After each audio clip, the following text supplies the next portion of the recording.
Municipal corporation తీరు ఎలా ఉందంటే, కార్పొరేషన్ అధికారులు ప్రతి అంశంలో కూడా ఫెయిల్యూర్ అయ్యారు.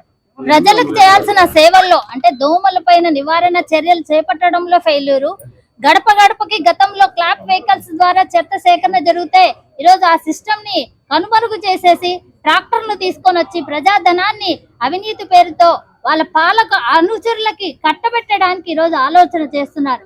సో కార్పొరేషన్ లో ఉన్న అధికారుల తీరు ఎలా ఉందంటే, ప్రజాధనాన్ని ఏ విధంగా దుర్వినియోగం చేయాలి, ఈ పాలకులు మెప్పు పొందడానికి వాళ్ళ అనుచరులకు ఏ విధంగా కట్టబెట్టాలి అనే అంశంతోనే ఈ రోజు అజెండాలోని ప్రతి అంశంలో కూడా ప్రజాధన దుర్వినియోగం క్లియర్ కట్ గా కనిపిస్తుంది. పైగా ప్రతి అంశం కూడా రాటిఫై చేసేసిన అంశాలే. అంటే చర్చకు కూడా అవకాశం లేకుండానే ముందస్తుగానే వాళ్ళు చర్యలు చేపట్టేసి ఈరోజు ప్రజాధనాన్ని సద్వినియోగం చేయడంలో పాలకులు పూర్తిగా వైఫల్యం చెందారు.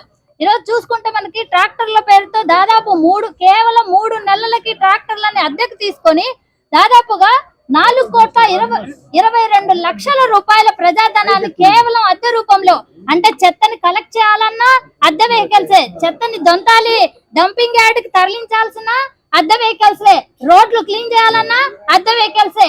అద్దె పేరుతో ప్రజాధనాన్ని దుర్వినియోగం చేయడం కోసమే కేవలం కార్పొరేషన్ అధికారులు ప్రయత్నిస్తున్నారు. ఈరోజు గతంలో ఉన్న ఏ సిస్టమ్ ని కూడా క్లియర్ కట్ గా వీళ్ళు వర్క్ చేయలేకపోతున్నారు.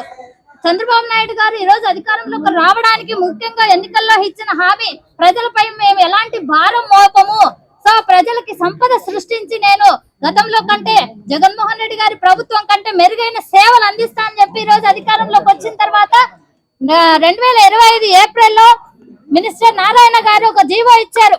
గతంలో ఉన్న 15% హౌస్ ట్యాక్స్ కంటే 20% హైక్ రేట్ పెంచి ప్రజల నుంచి పన్నులు వసూలు చేయాలని ఈరోజు రాష్ట్రంలో దాదాపుగా 42 లక్షల హౌస్ హోల్డ్ నుంచి ఆ 35% హైక్ రేట్ తో ఈరోజు పన్నులు కలెక్ట్ చేసి ఆ డబ్బునంతా కూడా ఎవరికి కట్టబెడుతున్నారంటే వాళ్ళ అనుచరులకు ఏ విధంగా ఉపయోగపడుతుందనే ఉద్దేశంతో ఈరోజు కట్టబెట్టడం జరుగుతుంది. గతంలో స్ట్రీట్ లైట్లు ఆన్ అండ్ ఆఫ్ మాన్యువల్ గా లేకుండా ఆటోమేటిక్ గా ఆన్ అండ్ ఆఫ్ జరుగుతుంది. ఇప్పుడు ఆ సిస్టమ్ లేదు.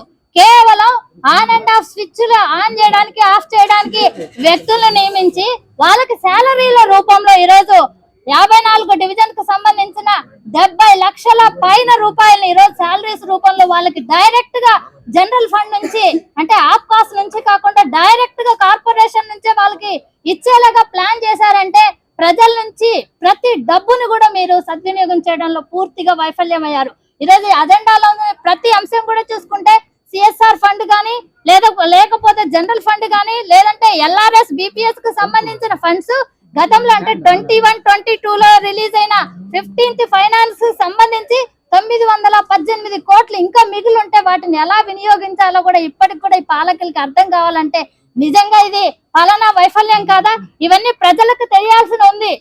మాట్లాడితే ప్రతిదీ పీపీపీ అంటారు. ఈ అజెండా బుక్ లో ఎన్ని ప్రాజెక్టులు పీపీపీకి కట్టబెట్టడానికి మీరు నిర్ణయం తీసుకున్నారు? మొన్న సోమవారం రోజు రాష్ట్ర ఆర్థిక శాఖ కార్యదర్శి గారు పీపీపీకి తీసుకురాబోయే అంశాలని ఉత్తర్వులు జారీ చేశారు. ప్రజలకి ద్వారా ఎన్నుకున్న ప్రభుత్వం ప్రజలకు సర్వీస్ చేయలేకపోతుందంటే నిజంగా అది పాలనా వైఫల్యం. ఈ పీపీపీ మోడల్లో ప్రజలు ఇవన్నీ కూడా గమనించాల్సిన పరిస్థితి. 16 అంశాలని విద్య, వైద్యం, రవాణా, తాగునీరు, దీంతో ఇలాంటివి 16 రకాల పీపీపీ దాంట్లోకి రంగాల్ని ఈరోజు చేర్చడానికి ఉత్తర్వులు ఇచ్చారంటే నిజంగా రాబోయే కాలంలో మీరు ప్రజలపైన ఏ విధంగా భారం మోపుతున్నారు చూడండి. ప్రజా మార్కెట్స్, ప్రభుత్వ భవనాలు, పార్కులు, పర్యాటకం, రహదారులు, townships development, water supply, telecommunication ఇలాంటి ఎన్నో రంగాల కంటే 16 రంగాలను ఈరోజు మీరు పీపీపీ మోడల్లోకి తీసుకొని వచ్చి ప్రజల పైన యూజర్ చార్జెస్ ని కలెక్ట్ చేయడానికి ఉత్తర్వులు ఇచ్చారంటేనే ప్రజల పైన ఎంతలా భారం మోపుతున్నారో మీరందరూ కూడా గ్రహించాలి.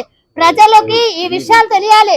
చాప కింద నీరులాగా కూటమి ప్రభుత్వం అధికారంలోకి వచ్చిన తర్వాత మనకే తెలియకుండా మన గొంతు మీద కత్తి పెట్టి ఏ విధంగా యూజర్ చార్జెస్ ని కలెక్ట్ చేస్తుందో ప్రజలందరూ కూడా గ్రహించాలని తెలియజేస్తూ, ఖచ్చితంగా కూటమి ప్రభుత్వం రాబోయే స్థానిక సంస్థల ఎన్నికల్లో ప్రజల దగ్గరికి వెళ్ళినప్పుడు ప్రజా తీర్పుకే ఈ అజెండాలోని అంశాలన్నీ కూడా నిదర్శనం అనేసి ఈ సందర్భంగా తెలియదు. మెడికవర్ హాస్పిటల్స్ నెల్లూరు మిమ్మల్ని తిరిగి సాధారణ స్థితికి తీసుకురావడమే మా ధ్యేయం. అన్ని సదుపాయాలతో కూడిన ప్రత్యేకమైన రీహాబిలిటేషన్ వార్డు, అందుబాటులో సేవలు ortho and neuro rehab, cardiac and pulmonary rehab, post operative rehab, post transplant rehab, sports injuries and trauma rehab, geriatric and paediatric rehab, cancer and palliative rehab, Medicover hospitals, Chintareddypalem cross roads, Nellore. Contact 0406833445.